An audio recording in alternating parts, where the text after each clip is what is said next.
Hello everyone, welcome back to Jenna's Spiel. In today's episode we're going to be doing something non-amethyst related for a change.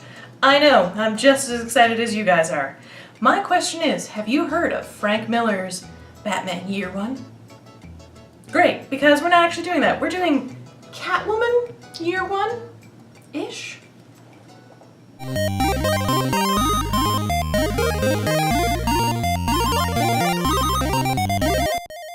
So why do I say Catwoman Year One-ish?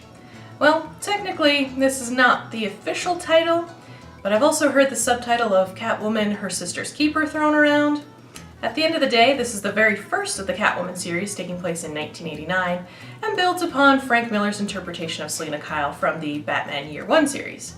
Penciled and inked by J.J. Birch and Michael Blair respectively, and with a story by Mindy Newell, we open upon a beaten and bloodied Selina Kyle who's found in an alleyway by a bunch of nuns. And just like many other abuse victims, when taken to the hospital and questioned by authorities, she clams up and claims that her injuries are due to her clumsy, tripping nature. Sure, that's what caused that, okay. In response to this, the frustrated cop throws a mystery number at Selina and departs. Once she's well enough, Selina hits the streets to reunite with her pimp, Stan, a very pimp-like name, who has a odd New Yorker-esque accent. I don't know if you can tell from these speech bubbles or not. I thought they were in Gotham, but anyway. The more important question is, why is this guy so pale? Did he fall into the same vat of chemicals as the Joker? Like any good pimp, Stan is undeterred by the violence and tosses Selina a catsuit. That's right, this is the very first appearance of a catsuit, and it's to pleasure some guy with a weird cat kink, but anyways, no judgment here. More importantly, Selina manages to convince Stan that this will be her last trick, and yeah, do you believe that as much as I do? Cut to Selina at some random dude named Ted's house, and oh, that's right, remember the phone number the cop gave her? This guy Ted is teaching her to fight self-defense. I just wish they hadn't gone from a conversation about, hey, you're about to go do some sexual escapades, to this kinda suggestive panel. So, by the end of this first issue, Selina has donned the catsuit in a non-sexy times kind of way, has had her first run-in with Batman, and is out for some revenge, so Stan better watch his back. Well, on to issue 2, which opens with Selina kicking ass and taking names, but then gets interrupted by some nun named Sister Magdalene, who also may or may not be Selina's sister. Well, I think those blows that Selina delivered finally knocked the last few screws loose from poor old Stan's head. And by poor old Stan, I mean now he's following Sister Magdalene and, God, just lurking in the shadows, slowly making a plan to get back at Selina by targeting her sister. Cut to Selina hanging out with her prostitute protege Holly, who is sporting some freshly stolen jewels, thanks to Miss Catwoman.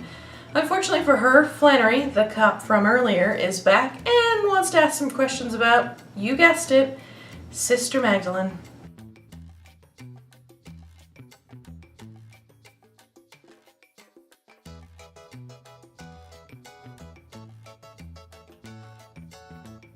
The interview with Selina proves unhelpful, but it doesn't stop her from hitting the streets herself in search for her sister. Anyways, let's see how Sister Magdalene is making out with Stan. Oh, that's not good. Well, on to issue 3, where we find Selina in the middle of tracking Stan, and of course she bumps into Batman, who is also tracking Stan for reasons. Anyway, while she's about to close in on Stan, she's of course accosted by Flannery once again, and after some cat and mousing, she finally gives him the slip. So let's see how Magdalene and Stan are doing.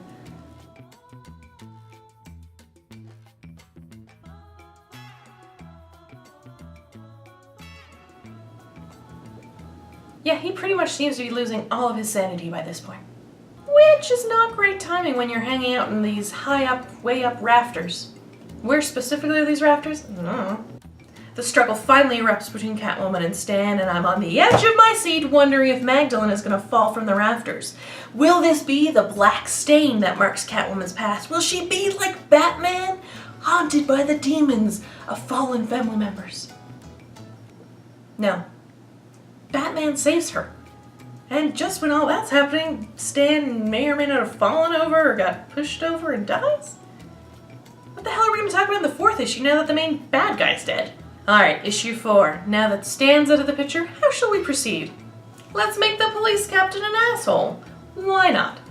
Captain Strunk targets Holly in an effort to smoke out Selena, and yeah, that's probably not a good call, man. Back at the church, Selena has a reunion with her sister where she reveals that for her, the catsuit is like a loss of identity or sort of a loss of life. Basically, it sounds like the catsuit makes her feel dead inside, which I guess is what she's going for. Anyways, before we can even delve too far into this concept, a freshly battered Holly appears on the scene.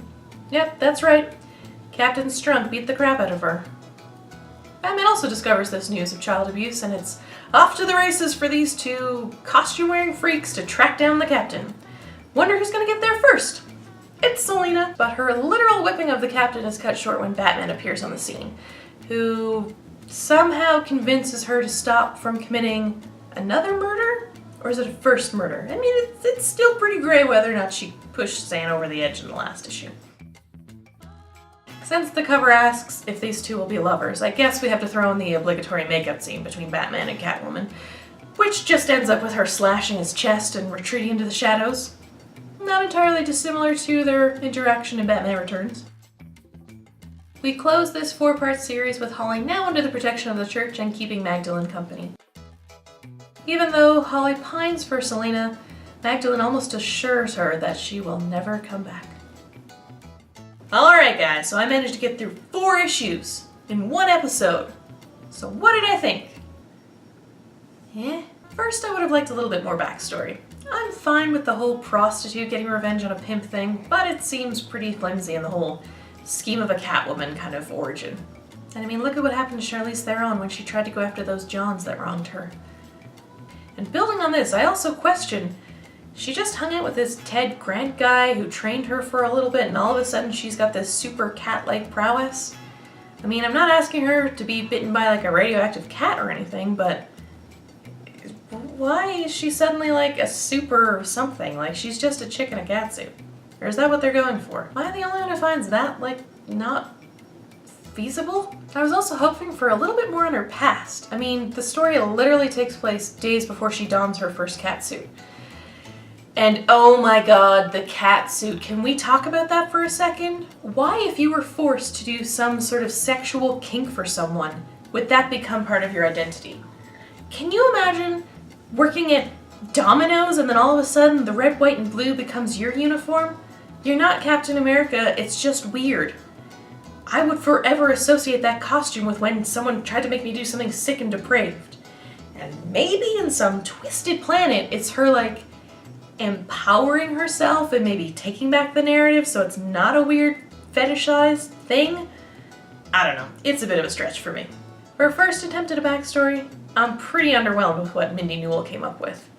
I mean, you kill off the main villain by issue 3, and then in the 4th issue, you just kind of randomly create the captain character who also happens to be dirty, and that's what's supposed to be fueling her because that same captain just happened to be Holly. Like, it doesn't make any sense. If you want to keep the Frank Miller version of her being a prostitute, well, maybe you should explore why she became a prostitute. Did she have a troubled childhood that set her on this path? Nope, instead we just get a story of a scorned woman out to get the men that have wronged her. That's pretty superficial in terms of what you could have come up with. Well, listen, I'll admit that I'm a little bit biased when it comes to Catwoman. I'm in love with the Michelle Pfeiffer interpretation from Tim Burton's Batman Returns. Probably a little bit too much.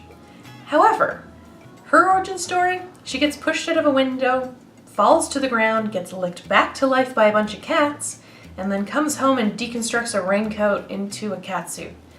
I mean, I get it, that story is not without its flaws too, but this comic had the opportunity to make something so multi-layered and dynamic, and it just didn't. I know there are many other interpretations of Selena Kyle's history, so if I keep perusing the comic book world, maybe I'll eventually find one that hits the mark. What did you guys think? This 1989 series, the very first one to have Catwoman's name on it, do you think it did the character justice, or not so much?